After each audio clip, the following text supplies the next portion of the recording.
Welcome, fellow Biafrans, lovers of freedom across the world. I welcome you to this amazing program. Thank you so much for joining me on this very platform. Please like and share the video in your platform. Subscribe to this channel if you have not subscribed. Please click the notification bell so you'll be notified each time I upload the video. Like and share to all platforms. Share to family and friends. Share to everyone that is close to you. Remember, this is Biafra Exodus Hard Talk TV, a place where we speak on issues that has to do with Biafra.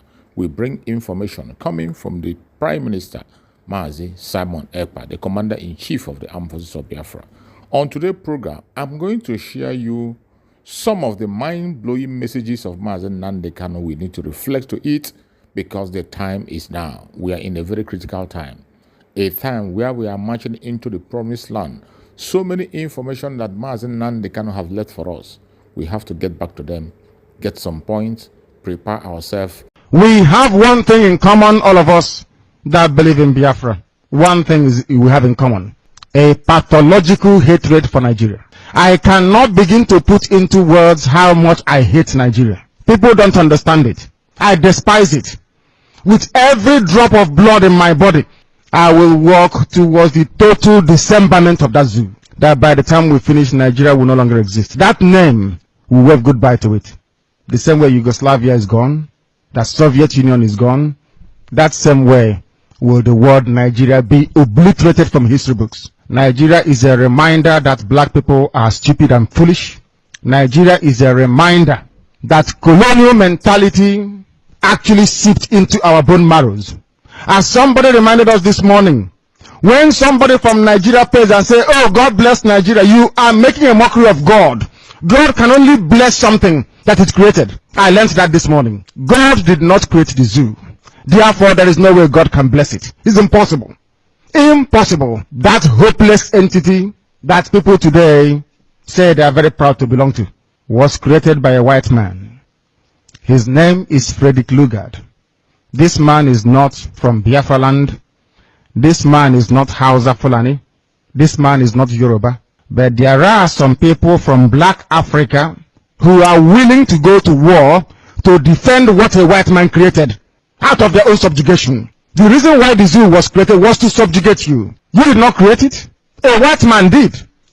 You asked the white man to go. The white man left and went back. But you retained every vestige of subjugation left in the hands of the tyrannical few. Those who can read and write, claiming they are PhD holders, but lack rudimentary, or what I would call common sense. They don't understand how to structure a society. Our forefathers were better political thinkers and philosophers more than the fools that gave us the zoo called Nigeria. They couldn't have come up with never in their lives. Instead, what they did was to surround themselves with the military and the police. Instead, what they did is to ensure the subjugation of their own people by bringing money abroad and banking it abroad.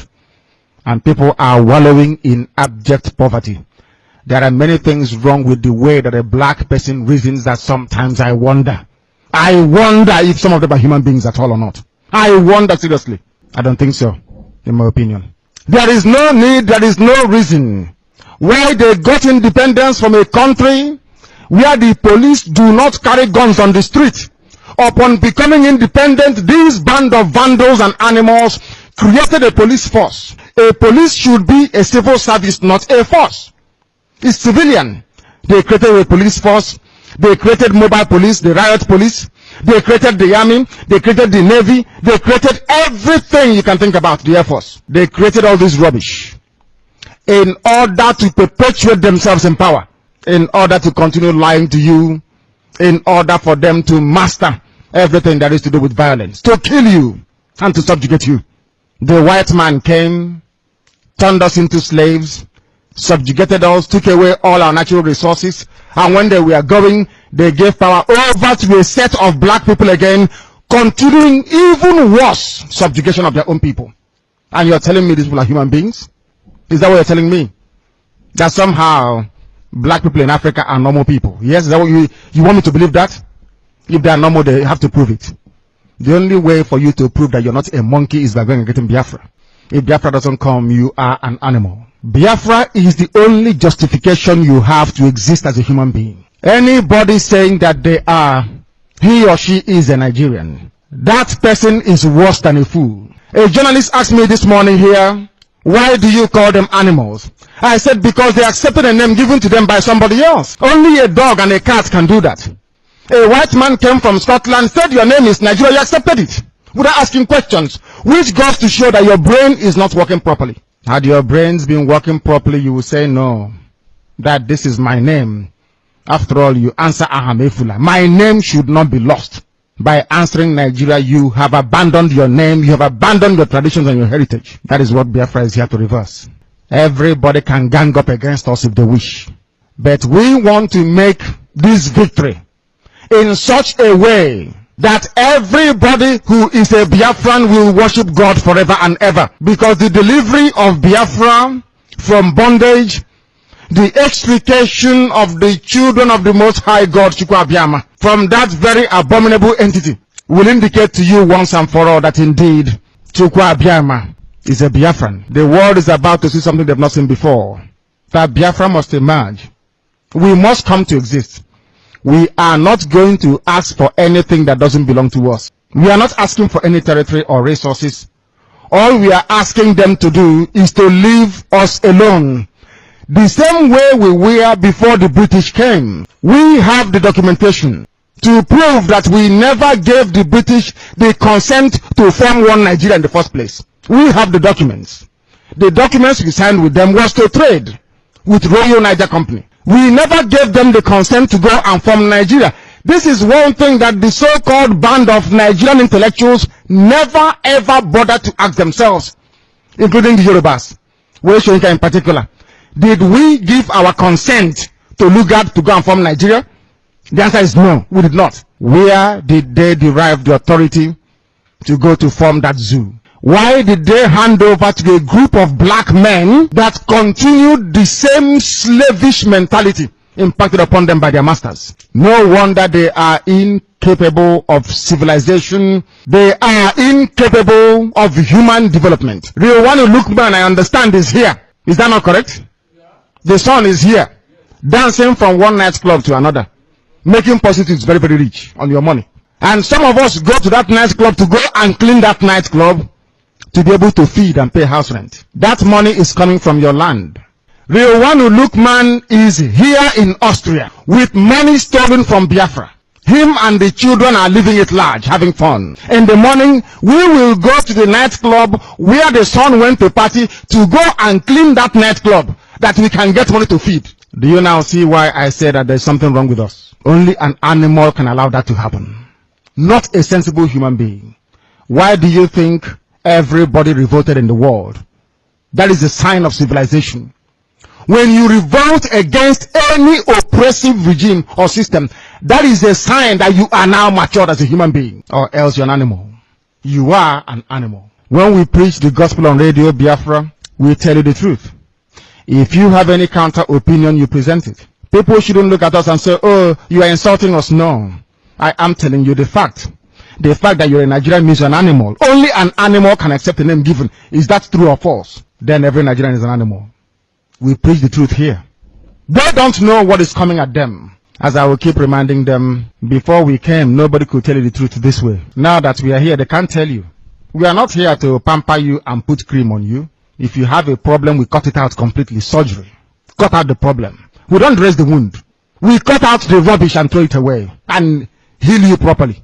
And you survive. Than nursing an injury or wound that never improves. We are here. Do you know how shameful it is for a grown-up man from Biafra land to abandon the father's compound? I am the first son of my father. My father never abandoned his father's compound, but I did in order to survive. If something happens to me abroad and I don't go home, what happens to my family lineage?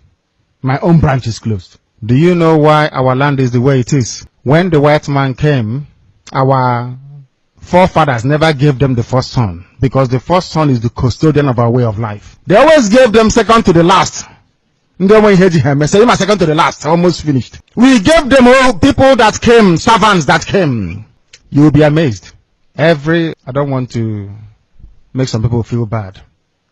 Everybody in those days that acquired very high education is not Madiala. Number one. Number two, they are not the first son. Go and check it out. They went abroad and copied rubbish and brought home. That is why you're here today. If Nigeria is working, we will be here today. The fact that we are outside in such large numbers, including those I'm seeing today, means that the zoo is not working. It has not worked for over 50 years. When is it going to work? When? Somebody should tell me. When will it work? They say a fool at 40 is a fool forever. I don't know what is a fool at 50, what it is. Maybe a fool at 50 shouldn't even exist in the first place.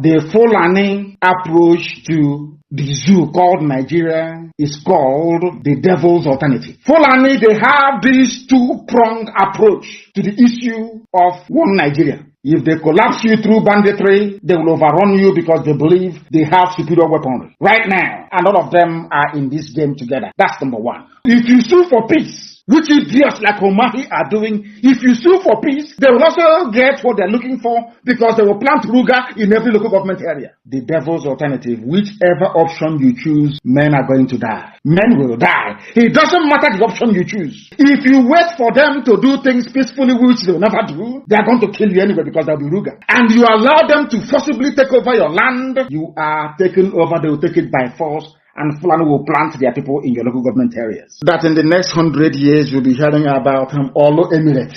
And then we'll be like Hausa people. Our great-grandchildren will now ask their parents, what happened? They will tell them, oh no, there was somebody called Hope Uzodinma. He was playing politics. He loved Nigeria. There was one called Umahi. He loves Fulani. He used to wear Obada. But then we are gone. As a race, we are finished. And I said to these fools, Fulani Caliphate is dealing with you people, but you don't know it. They are like the vulture. Nigeria is pregnant.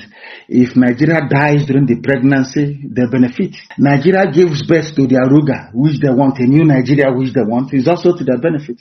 The only people aiding and abetting them are these quislings, the fulefus from the East, intellectuals, and sophisticated morons from the West.